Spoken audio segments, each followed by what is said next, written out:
नमस्कार।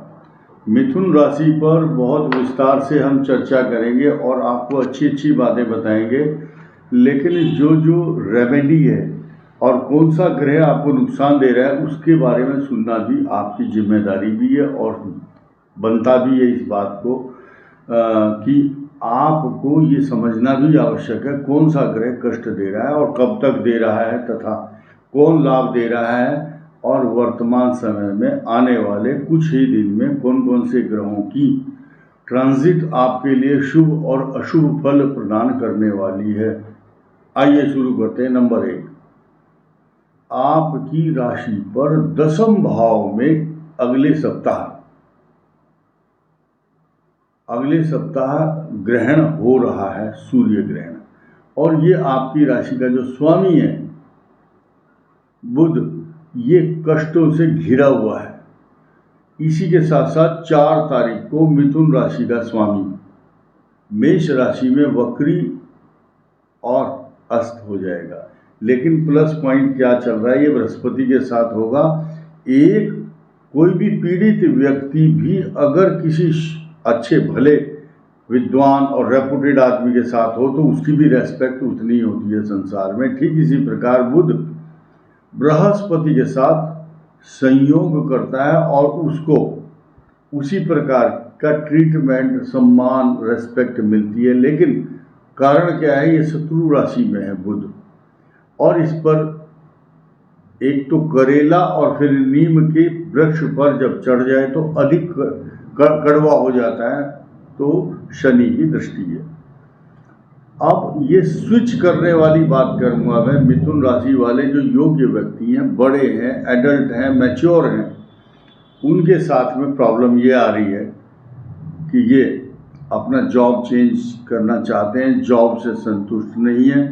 नौकरी, व्यापार या जो भी आप काम करते हैं, चाहे आप पुस्तक विक्रेता हैं या फैक्ट्री चलाते हैं या डॉक्टर हैं, किसी भी फील्ड में हैं आप, चाहे खिलाड़ी हैं, चाहे नौकरी वाले हैं या स्कूल चलाते हैं, इंडस्ट्रियलिस्ट हैं, आपके जॉब में, रूटीन में जो जिस तरह का स्मूथ चल रहा था सब कुछ, आज की तारीख में वो स्मूथ नहीं है और अगले 14 महीने 18 जून 2025 तक स्मूथ नहीं चलेगा। कोई आवश्यकता नहीं किसी से कुंडली का विश्लेषण कराने की। यही विश्लेषण आपको मिलेगा, मेरे से तो कम से कम यही मिलेगा। आशा रखो और फ़ोन करके किसी को परेशान मत करो। ये तो यथार्थ बात है और सच्चाई है। अब आपके लिए बहुत अच्छी अपॉर्चुनिटी 12 भाव में बृहस्पति गोचर में आपके आएगा अगले महीने। ये आपको तीर्थ यात्राएं, शुभ कार्यों में खर्च निरंतर, आप मांगलिक कार्यों में बहुत भाग लेंगे। अगला 13 महीने इसी काम में रहेगा आपका। ये शास्त्रों के अनुसार प्रेडिक्शन होता है, हमारे अपने व्यक्तिगत राय नहीं होती। कुछ लोग हमें जिम्मेदार मान बैठते हैं कि ये अपने मुंह से बता रहे हैं और जो ये मुंह से बोल रहे हैं वही होगा। ऐसा नहीं है। ये शास्त्रों की विधि, नीति, रीति और प्रीति है कि जो ग्रह जैसा जहाँ होता है वो वैसे ही फल देता है। और आपके लिए 4th भाव, आपकी माता, मित्र, मकान, सवारी, पशु, जायदाद, प्रॉपर्टी, यहाँ ये सारी समस्याएं आपका ध्यान अपनी ओर खींच रही हैं। गिन लीजिए आप उन समस्याओं को। माता, मित्र, मकान, सवारी, पशु, प्रॉपर्टी और निर्माण कार्य। कुछ लोग अपने बाथरूम, अपनी दीवार, अपना गेट ठीक करने में लगे हुए हैं। प्रॉब्लम ये है कि कंफ्यूज हो रहे हैं आप, मुझे ये काम करना चाहिए या नहीं। You can't take any decision, you should be decision making. जल्दी ही डिसीजन लेने की आदत डालो। इधर उधर से 10 बार सलाह लेते हो, फिर गलत डिसीजन लेते हो, फिर आप पूछते हो लोगों से। तो कुछ लोग जो डिसीजन नहीं ले पाते, उनके साथ में और भी भविष्य में प्रॉब्लम आती हैं।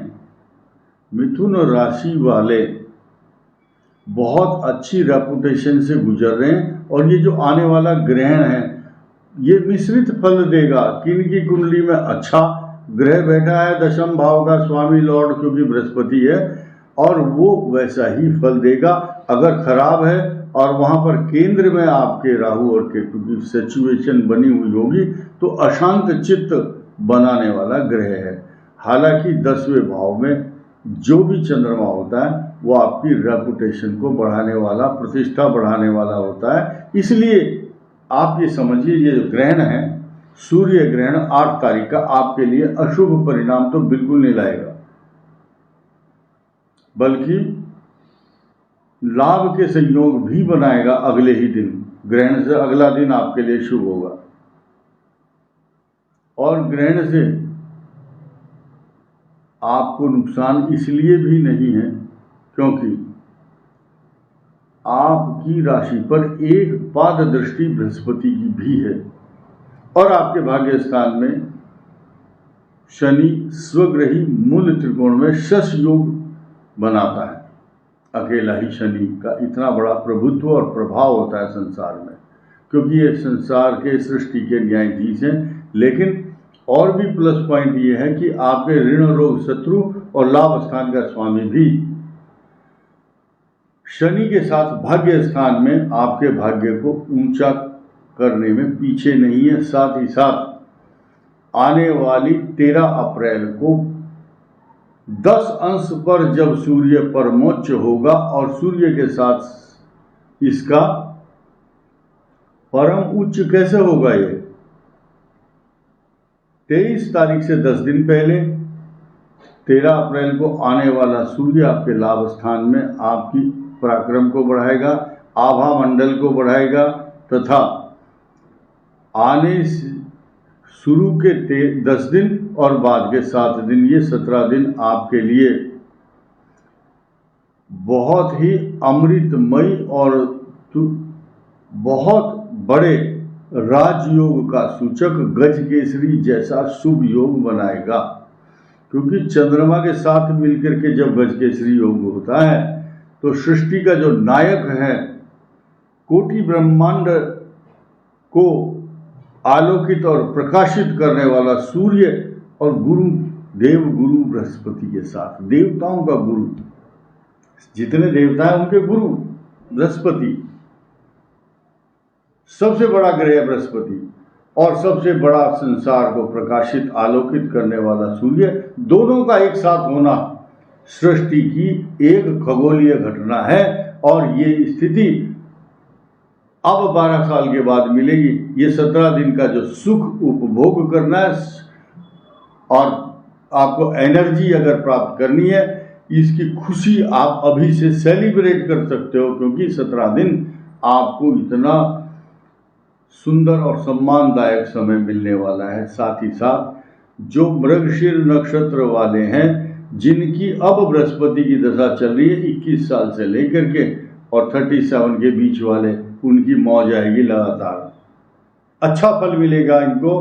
उसके बाद 37 से 56 साल की उम्र वाले जिनका मृगशीर नक्षत्र है और मिथुन राशि है, निरंतर आनंद करेंगे, शनि राजयोग का फल देगा।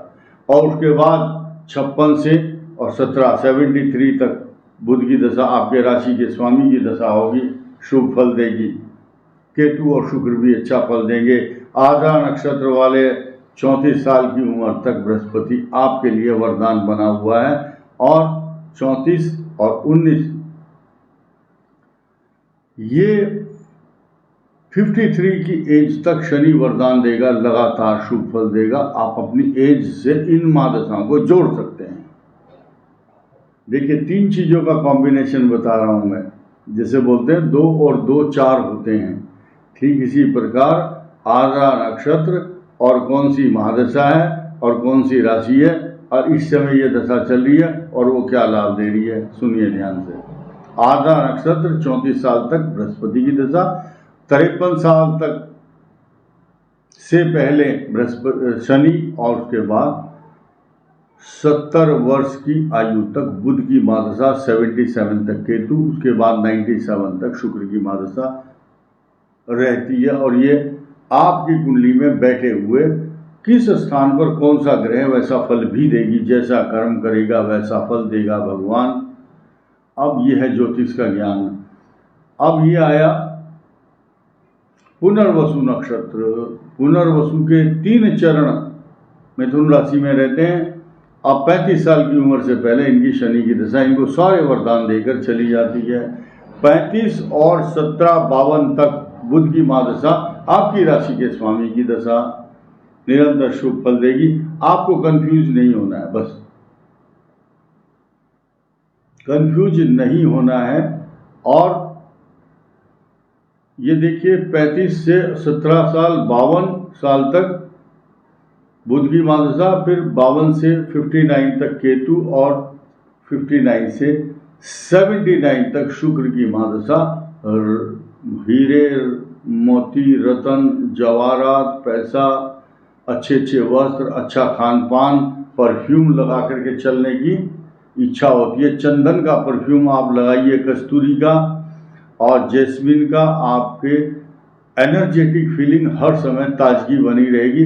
ये इसलिए बता रहा हूँ क्योंकि मिथुन राशि का 12वां भाव जो होता है वो शुक्र की राशि होती है। शुक्र की महादशा में इनको ऊर्जा प्राप्त होती है।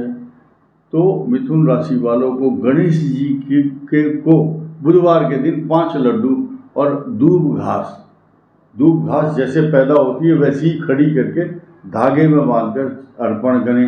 ओम वक्रतुंडाय नमः। वक्रतुंड महाकाय कोटि सूर्य समप्रभ निर्विघ्नं कुरु मे देव सर्व कार्येषु सर्वदा। ये भगवान गणेश आपकी सारी मनोकामनाओं को पूर्ण करेंगे। और नौकरी छोड़ने का त्याग विचार मन में त्याग दो। कुछ गुस्से में नौकरी को इस्तीफा दे करके दूसरी नौकरी की इंतजार करेंगे, ये गलत डिसीजन होगा। अभी आप जिस जॉब में है उसमें लगे रहिए, जब अच्छा मिल जाएगा तब उसको छोड़ देना। इस वीडियो में इतना ही। धन्यवाद।